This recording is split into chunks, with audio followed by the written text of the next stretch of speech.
Anora is nothing new. Hollywood has always been obsessed with sex workers. Ann Bilson. Mikey Madison is the latest in a line of actors dating back to Janet Gaynor to win Oscars depicting the sex trade. Why this is, and whether it lessens the stigma of such work, is an open question. Nora emerged triumphant from last week's Academy Awards presentation, winning 5 Oscars including Best Actress for Mikey Madison for her performance as Annie, a sex worker who elopes with the feckless son of a Russian oligarch, only to find herself at odds with his powerful family and their henchmen. As in his previous films, writer-director Cian Baker shows generosity and affection for the marginalized characters, and especially for its heroine.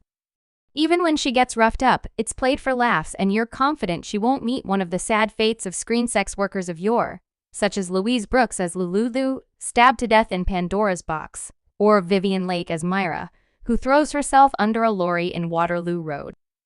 Madison said in her acceptance speech, "I also just want to again recognize and honor the sex worker community. I will continue to support and be an ally." However, members of the East London Strippers Collective weren't impressed by Anora. "We didn't see any of, who she really is as a person," said Maddie, who went on to admit it was a step in the right direction. But if they had gone just a little bit further and said, "We need full decriminalization now," that could have actually had a much bigger impact. But if you want to see more about sex workers' lives on screen, you have only to check out the history of the Academy Awards, first given out in 1929. The original Best Actress award went to Janet Gaynor for her performance as the Street Angel in Street Angel, with Gloria Swanson nominated the same year for playing a fallen woman in Sadie Thompson. In the 97 years of the Oscars' existence, Best Actress or Best Supporting Actress awards have gone to actors playing sex workers 16 times, from Elizabeth Taylor in Butterfield 8 to Jane Fonda in Clute, to last year's winner Emma Stone, who has a jolly old time working in a Parisian brothel in Poor Things.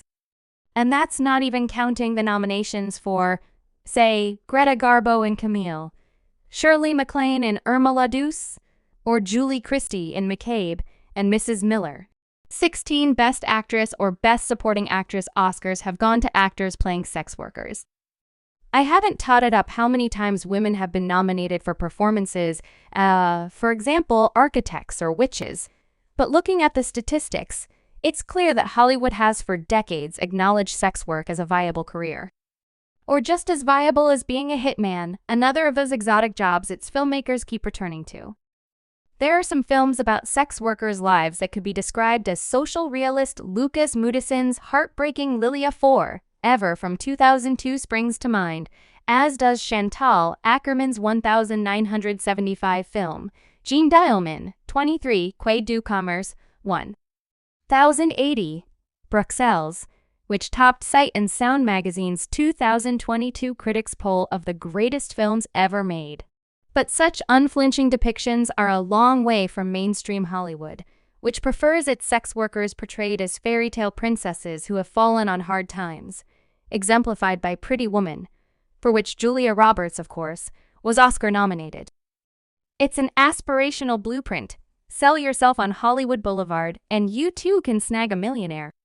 Having excised the dark elements and downbeat ending of its original script, Pretty Woman has been described as a modern-day Cinderella story.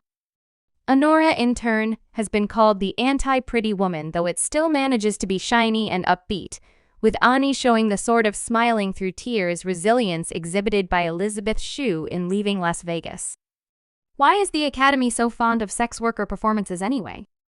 Is it that they are considered courageous in a world that still looks down its nose at the oldest profession while pretending not to? Or are some male filmmakers so unfamiliar with women from other walks of life that their most deeply considered female characters, when they bother to include any, tend to be on the game? Sex workers, mostly female but sometimes male as well, were a recurring feature of the new Hollywood in the 1970s, when the Hays Code had given way to so-called sexual liberation, and every movie brat except Steven Spielberg inserted at least one prostitute into their films.